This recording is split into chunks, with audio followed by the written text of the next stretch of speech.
When we were young, we read more often because we had to. It was the only way for us to get knowledge and to be enlightened. Read to your heart's delight and be enlightened.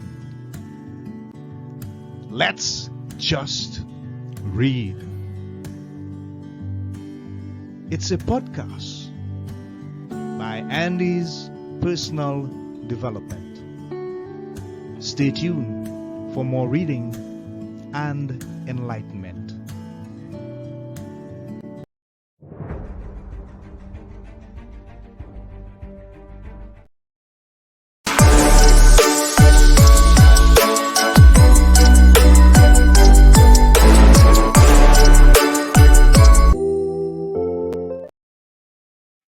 Hey, and welcome to Let's Just Read, a podcast by Andy's Personal Development. And we have a very engaging and interesting guest to share with us on this, the second episode of the third season of Let's Just Read for 2024.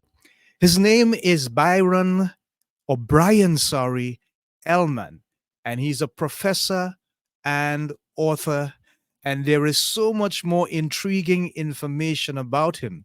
But I will not steal the spotlight anymore. We'll introduce our guest, and he will tell you so much more about his very interesting discovery and books that he would have written as a result. So, Bryon Ehlmann, welcome to Let's Just Read.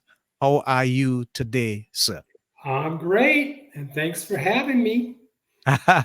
And thank you for being here. So, normally I would ask our guests about their past and their childhood days and so on, but I think I'm going to forgo that for this particular episode. What I want to ask you more importantly is when people hear the name Bryon Ehlmann, what are the things that you want them to think about the most or come to their mind as they hear your name? Well, I guess someday, and it may be long after I die, okay, my name will be kind of associated with my theory because my theory is kind of a big one. Mm-hmm. It'll probably blow most people's minds today. It runs totally counter to the general orthodoxy about death today. Gives you a whole different view of death. I will get into that, Mm-hmm. but that'll only come about when my theory is well known. And I want my theory to become well known because I think it will change the world for the better. And I'll get into that too as to why. Okay, so that's, I guess, years from now, and maybe years from now, that's the way I would like my name to be associated with the theory, but only because I want the theory to be well known, not necessarily me, but the theory. Okay, great. The theory. So, how did you come to discover the thing that you feel best defines you the most? What was that experience like for you? Okay, and I think I'm going to try a little bit something different with this interview. I'm going to go ahead and trace how I came about it, my theory. And before I Sure. even tell you what the theory is, Uh-huh. I'm going to see if you can discover it because it's not rocket science. Mm-hmm. So one day, I retired early, by the way, from I was a computer science professor. Retired Right. early back in early 2012. Uh-huh. And I retired because I actually wanted to get into more of the fun stuff. I was in technical stuff for so many years. And the computer industry is just so fast. Just trying to keep up with it is a struggle. So I wanted to get into the big questions in life. I wanted to look at psychology, philosophy, religion. Those are the things that really interest me. The questions of why are we here? Why is there something versus nothing? So I retired early and I had the opportunity to do that. So I could study those things. Right. Well, it was about, I didn't know exactly what I was going to get into precisely, but about the end of 2012, I think it was, I woke up from a dream one day, and I have lots of weird dreams, okay? And Mm-hmm. first time in my life, and I don't know why, I asked myself the question, what would have happened if I would have never woken up? Mm. How would I know the dream is over? Mm-hmm.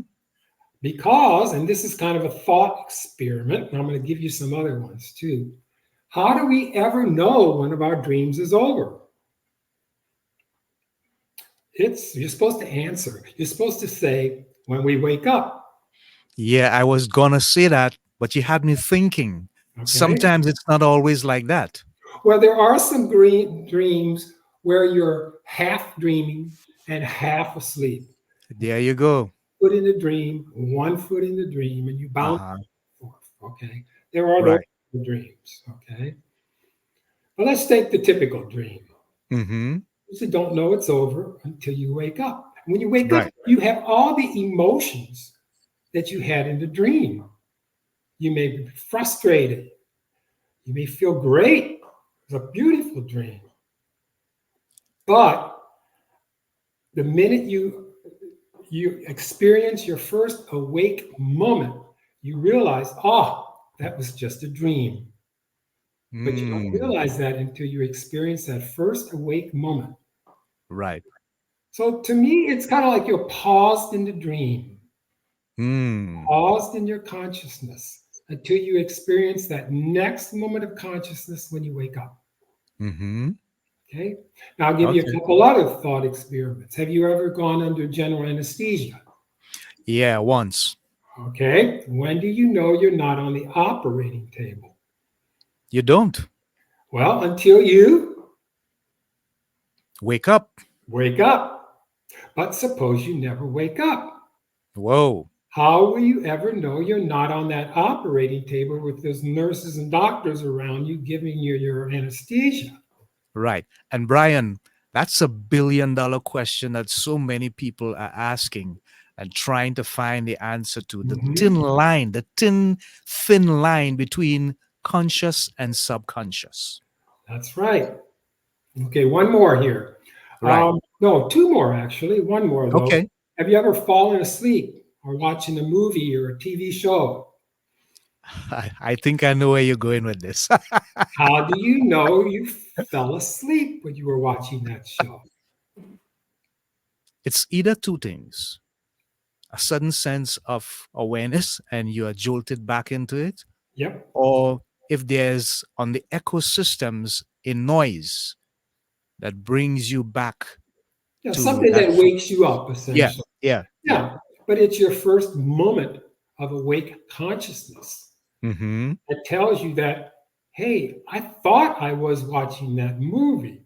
You believed Mm. you were watching that movie Uh-huh. until you woke up. Right. Okay, one more thought experiment. Here we Okay. go. Have you heard of near death experiences? I have. And you know that people, most of them are very pleasant, by the way. Mm-hmm. Mm-hmm. Something like 80 or 80 some percent are usually pleasant ones. Some people think they're in heaven. They were in Mm-hmm. heaven. They Yeah. were in the presence of God. They Uh-huh. felt peace. They felt happiness, contentment. They felt great. In fact, a lot of them are disappointed when they wake up. Mm. They Okay. claim, a lot of them claim that this wasn't a dream. I was actually in heaven. Mm. And then I was told to go back, to life. Yeah. Yes. And boy, that was great. Now I no longer fear death. I'm in great shape. A lot of them changed their whole life because of that experience. Well, how did these people know that they were not in heaven? Mm. It's a good question. When did they know they were not in heaven? Another good question. There's an answer you're supposed to give. I think you know what it is. I'm, I'm bringing you along into this theory and the audience, I guess, too. Yeah. You awaken and you are fully conscious, That's right. You and experience there's that full first awareness. awake moment, Yeah, okay? And you yeah, realize, oh, you're probably in maybe on an operating table or recovery room, probably, yeah, yeah. or something like that. Mm-hmm. Yeah. And as I say, for a while, when you wake up from a dream, even this near death experience, you are still experiencing those emotions that you had Right. in that Right. last experience until you wake Right. up. So often Mm-hmm. I say to myself when I wake up from a dream, oh, I am so glad. I'm so glad that was a dream. Oh, man. A lot of times I'm looking, I can't find my class. I'm supposed to be in Ah. class and I can't find it. Hmm. Weird dreams like that. So, Yeah. anyway, so that's the experience I had. And Mm-hmm. that's the question I asked. And being a computer scientist, being a very logical, analytical type person who has got to find an answer, Yeah. I Yeah. decided I was going to investigate psychology, cognitive science, and I was going to see if what I thought was true. And that Mm. is that when you have your last experience Mm-hmm. and you die, Mm-hmm. that you still believe you're in that last experience Oh, wow. and you will never know otherwise. So Hmm. now I can get into the cognitive science of why that's true. I've given you the human experience that Mm-hmm. backs up the theory. Okay. Now I can get into the cognitive science that backs up the theory. Right. Okay, but before I do that, that gets a little Mm-hmm. more detailed. Before I do that, I should tell you, first of all, that my theory only deals with the fact of what happens at death Uh-huh. if there is no supernatural afterlife. Mm-hmm. Because I stick with the science. I cannot say whether there is a supernatural, perhaps faith based afterlife, a heaven or hell with a capital H. I can't say anything about that. Okay. No one knows for sure what happens after death. It's a matter Right. of belief, it's a matter of Uh-huh. faith, stuff Mm-hmm. like that. So my theory is only applicable if there's no supernatural type of consciousness that takes over after you Mm. die. You know, a heaven or hell, perhaps a movement into a different realm, a reincarnation. I don't know if any of that happens. Okay. But one thing my theory does say is that you will never lose your sense of self when you die. Okay. Your sense of self is always in that last moment of the last experience Mm-hmm. that you had before you died. You had your sense of self and you Okay. never lost it. Yeah. You never lost it when you dreamt. You never lost it when you had general anesthesia. Mm-hmm. So you still have it.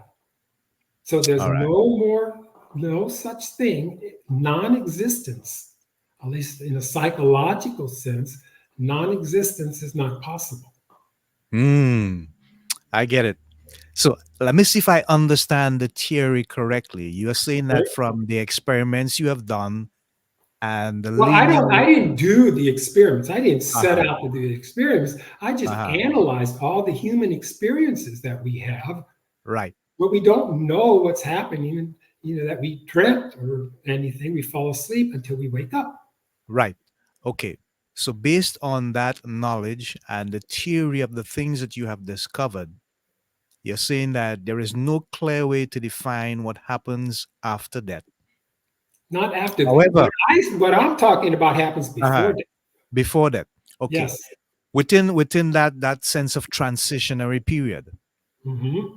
So let me ask this question, and this is one that I have been asked a lot, and folks have been trying to figure out what is the meaning of it, why it happens.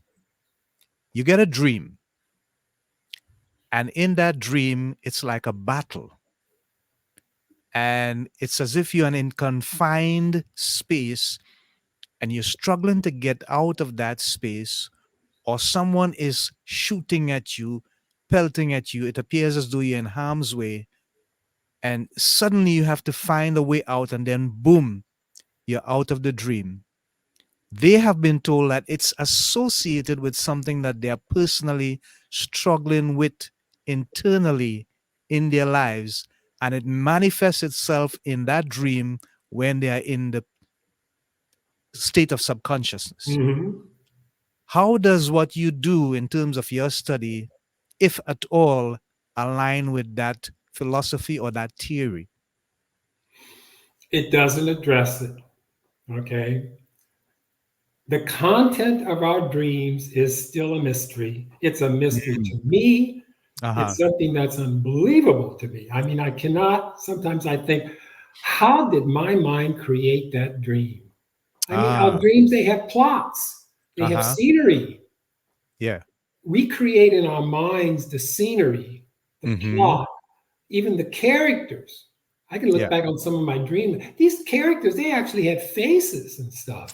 Wow. Sometimes I can say, oh, that was so and so, but sometimes I Mm-hmm. can't. It was a totally different person. So Right. my mind is creating things in a dream that I couldn't possibly, and it's doing it in nanoseconds probably. I Mm-hmm. couldn't possibly do that while I was awake, Right. develop that scenery and stuff like that. So any kind of dream, and there's all kinds of dreams, Hmm. they're mysteries. They remain mysteries.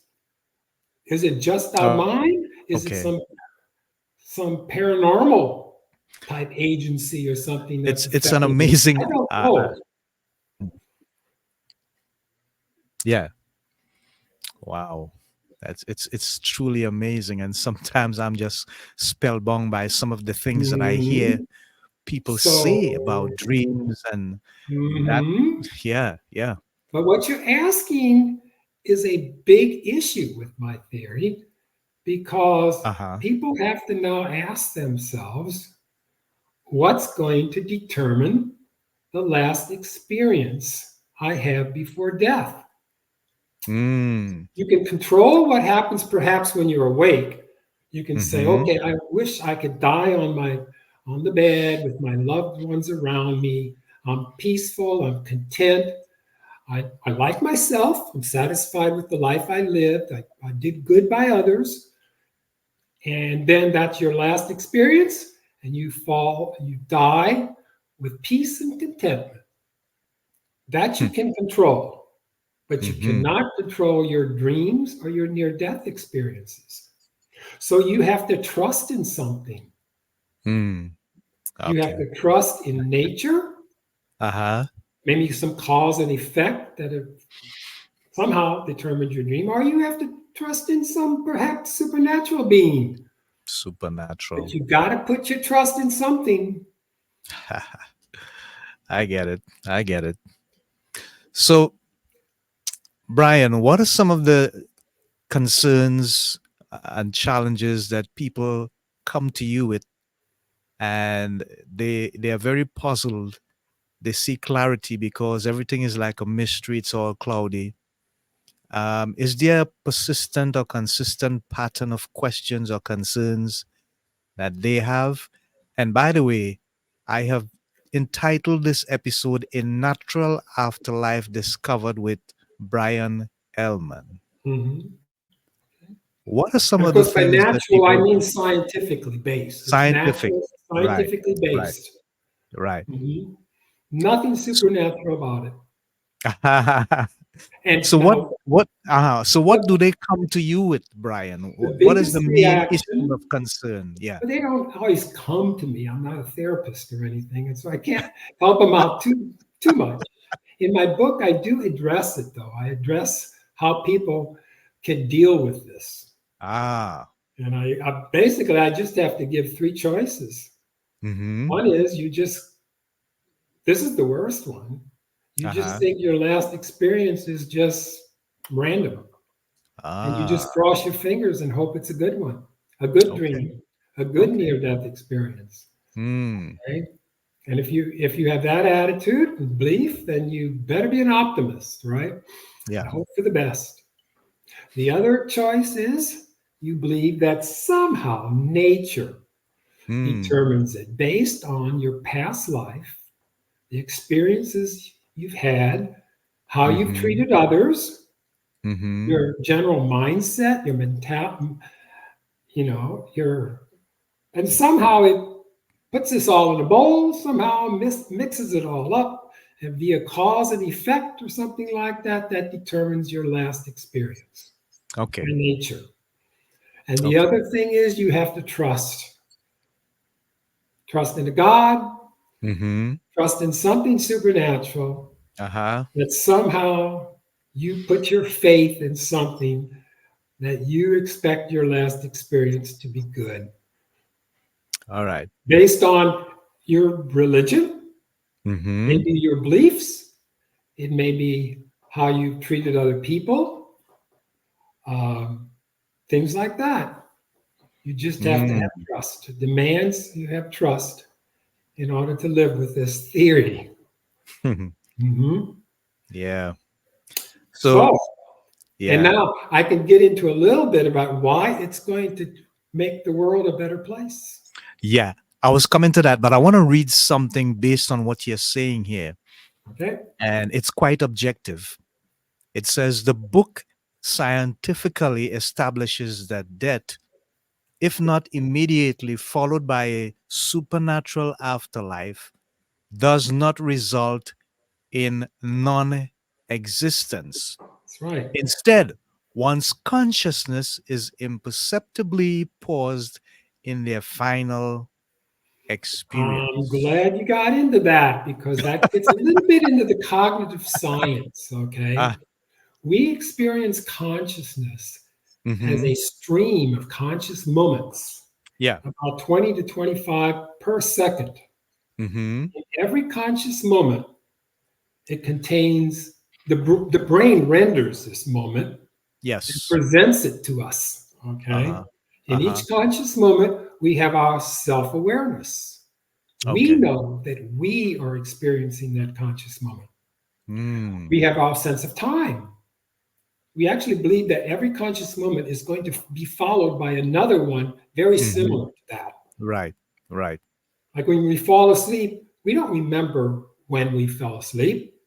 No. All of a sudden, it's just cut off. The Yeah. stream is cut. That's right. And you're still left in that Right. last conscious moment. Mm-hmm. Okay. So every conscious moment carries with it an anticipation of another one to come that's consistent. Yeah. That's why when you die in your near death experience and you believe you're in heaven and you anticipate glorious more moments to come, when you die, you will still Mm. be anticipating glorious moments to come. Mm-hmm. And I say you're imperceptibly paused because you don't know you're paused. Mm. You're paused, but you don't know it. The living know it. I know Mm-hmm. it now when I'm alive that I'm going to be paused. And my experience then, since you're paused, and each conscious moment is discrete, it never changes, it can only be replaced by another one. Then, what was I getting at? There's nothing else, no conscious moment that's going to tell you to Uh-huh. replace it to tell you that it's over. So you're going Okay. to continue to believe this heaven is going to go on. Oh. Wow. Okay. Okay. Okay. So not only Mm-hmm. the other big thing here is not only does my theory say that non-existence is impossible with Okay. death, but it says that there is in fact a scientifically based heaven. Mm. Heaven is timeless. Mm-hmm. You have these activities, let's say it's a near death experience, it could be a dream. You have Right. these activities going on. These Mm-hmm. activities make you, your self awareness of those activities. That is, I know I'm not just experiencing the activities, I know that me, my identity, my soul Yeah. is experiencing them. And I believe I'm experiencing them. Unlike a computer. Computer experiences things, but it doesn't believe it's Mm. experiencing them. since it doesn't believe it has no emotions or anything. Okay, and and these activities make me more and more and more happy and content and peaceful. And then bang, I die. Well, I may have achieved the utmost in happiness at that moment, and it will be timeless. My peace, contentment, feelings of love will now go on forever. In my mind, from my perspective, of course, my brain is dead. Uh-huh. The cells have died. I'm perhaps underground or I'm whatever. But in my mind, it has been timelessly frozen in eternity. Wow. And then you can Bryon. ask yourself, Yeah. suppose it wasn't. Suppose it went on. Suppose it did go on and I experienced more things, more activities. Can it make me happier? Once I achieve utmost happiness, can I make decisions? Do I have free will? If I have free will, can I make bad decisions? So many questions. Now it brings up all my theory brings up all kinds of aspects Yeah. that I can Wow. talk about. I haven't gotten to the So, benefits yet. okay. So, Bryon, in terms of where we were before, it will make the world a better place. Mhm. How is that possible? Okay. Okay. First of all, I'm going to talk about tragic suicides. Mm-hmm. Suicides that take place that shouldn't take place. You know, teenagers getting bullied, having low self-esteem, and just wanting to end it Yeah. because they think death means non-existence. I will no Mm. longer exist. Yeah. Haha. My theory says yes, you will. You're not going to lose your sense of self. My first chapter starts out with Hamlet's soliloquy. Mm-hmm. Remember Hamlet? Yes, I remember. He's Yeah. Yeah. contemplating suicide, but he says, what dreams may come. Mm. Well, I now say, yes, the dreams will come. They'll come before death, and then you may be paused in them timelessly for eternity in that dream. So, Hamlet, Shakespeare was somewhat correct. It doesn't happen after you die, it happens before you die, your dream, and then it just lingers in your mind forever, Wow. timelessly. Hmm. Yeah. What a Huh? theory. Okay, that's one. Yeah. So I think it will reduce tragic suicides. Okay. Now, most mass shooters, Mm. large majority of them, are suicidal. Yeah. That's true. So now they have to think about, gosh, if I go in and shoot up that classroom or that business, what's going to be my last experience, my last moment in life? Mm. Is that what I want it to be? Okay. Will I relive that last moment when I Mm. see the police shoot me and I feel the pain? Is that what Mm. I want my last moment to be? And if Yeah. that's not the last moment, what dreams may come if I do that?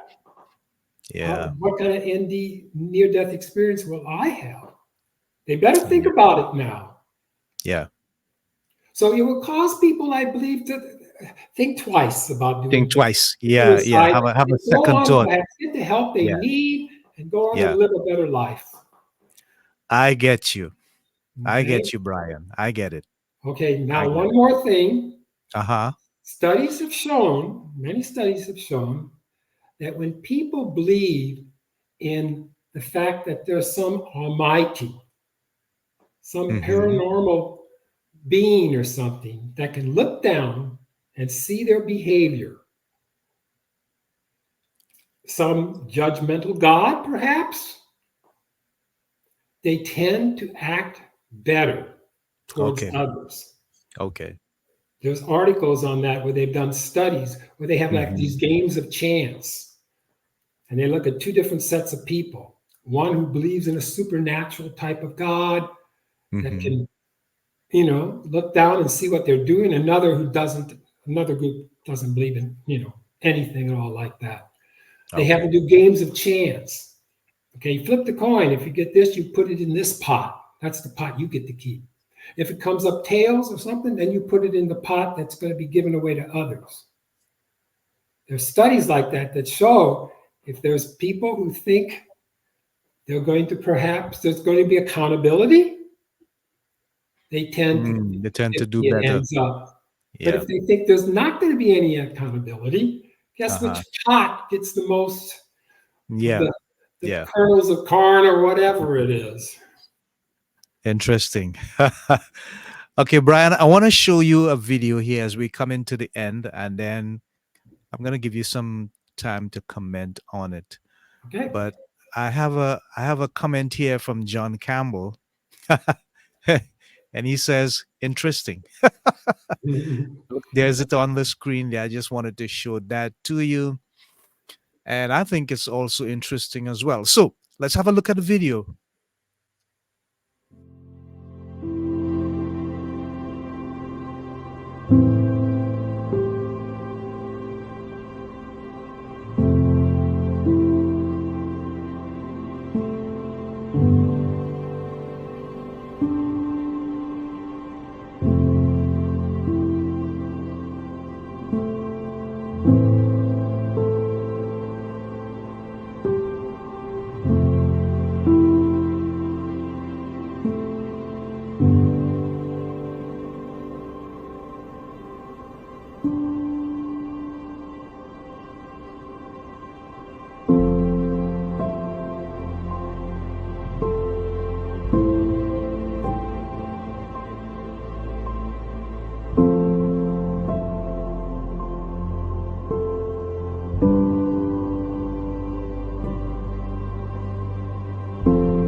Okay, so Brian, final comments from you, and then I'll give you the opportunity to tell folks about the book, how they can go get it, and if they need to make contact with you, how they can get in contact with you to get Okay. more information, more details on your Mhm. theory. Mhm. Yep. Okay. First comment is I've talked about my theory without even mentioning its name here. It's called the theory of a natural, uh, eternal consciousness. Mm, Our consciousness is natural. It's first of all, it's an eternal consciousness because it's paused from our perspective in our minds, from yeah. our perspective. Hmm. Okay, Yeah. it's natural because it's scientific. So our Hmm. consciousness never ends. That's why I on my in the picture there in the video and also on my book I cross out Yes. off button. There's no off button. Hmm. Consciousness. There's a pause. What happens when you die is it's pause. Your stream of Hmm. consciousness is pause, and the restart button is broken. Hmm. You can't start it again. Okay. Again, I should remember this is if no supernatural, perhaps I faith-based get that. afterlife Yeah, occurs. Can't I say get anything about that. Yes, I Okay, get that. I get that, right? Brian. That's Yeah. important for Yeah. many people. Yeah. Okay, Exactly. I'm not saying I found the heaven with a capital H. Yeah, I get it. Okay, great. So tell them how they can get your book. And I just put up your email there that I saw on your website. Okay, Is this the best way that's they can make contact with you? okay. That's my yeah. That's an Okay, email great. where they can ask questions and make Uh-huh. comments and things like that. And my web page from my author book web page Yes. is Bryon Ehlmann, run together, BryonEhlmann.com. Okay, They great. can find out more about me and the book, Yeah. and they Yeah. can look at articles written about it, Mm-hmm. media events like this interview and stuff like Yeah. that. They can find. You can get it on Amazon as an ebook or paperback. It can be ordered from Ingram Spark. Mm-hmm. Outlets can order it. Mm-hmm. Retailers can order it. Um, they can order a hardback too. I made a hardback simply because some of my figures, and there's Yeah. 17 of them or so, some of them in color. Okay. I wanted I wanted it's more expensive, but I wanted to put Yeah. my figures in color. Okay. Okay, and Okay. one more thing, it's on Barnes and Noble. Uh-huh. It's on Barnes and Noble. So Okay, great. So I just want to show you another comment here by John Campbell. He says, those who believe, and you can read it, okay, no life after death has no life now in a real sense, just an existence. Wow. okay. Your thoughts? What I'm trying to interpret it, what he's trying to say here. Those who believe no life after death has no life now. There's no life after death that involves events, at least Right, according to science. right. By the way, science does not And then support. then he says this, Brian. Yeah. Oh, love is views. Okay. There you go. By the way, a lot of people think this, but science does not support the fact that there's non-existence after death. Right, right. It can't. Yeah, it can't. It can't. Can't be proven. Mhm. Okay, great. Wonderful. So we have come to the end of this amazing interview and episode with Professor Bryon, uh, Retired professor. retired. I knew you was gonna punctuate that. I, Well, 13 years ago. oh my, okay. But your contributions have certainly been very interesting and it leaves a lot to think about, to research, to discover, and to look into. And we appreciate that from your perspective. So thank you so much, Thank retired you. I professor. enjoyed it. I know you did. So Yeah. did I. Mhm. And part of your audience as well. I know there are more, but John usually comes out right and makes some very interesting comments. His observation skills are quite sharp. So we thank you for being here.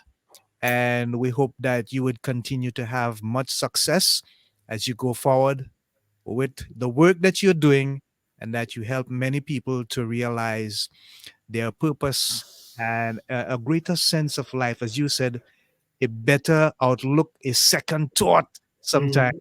as to regards the actions that they are going to take. And folks, remember our watchwords for Let's Just Read. Read so that you can receive knowledge and be enlightened. So, until next time, this is Andy of Andy's Personal Development, together with our guest, retired Professor Bryon Ehlmann, saying so long, folks. See you soon. Bye for now. Yep.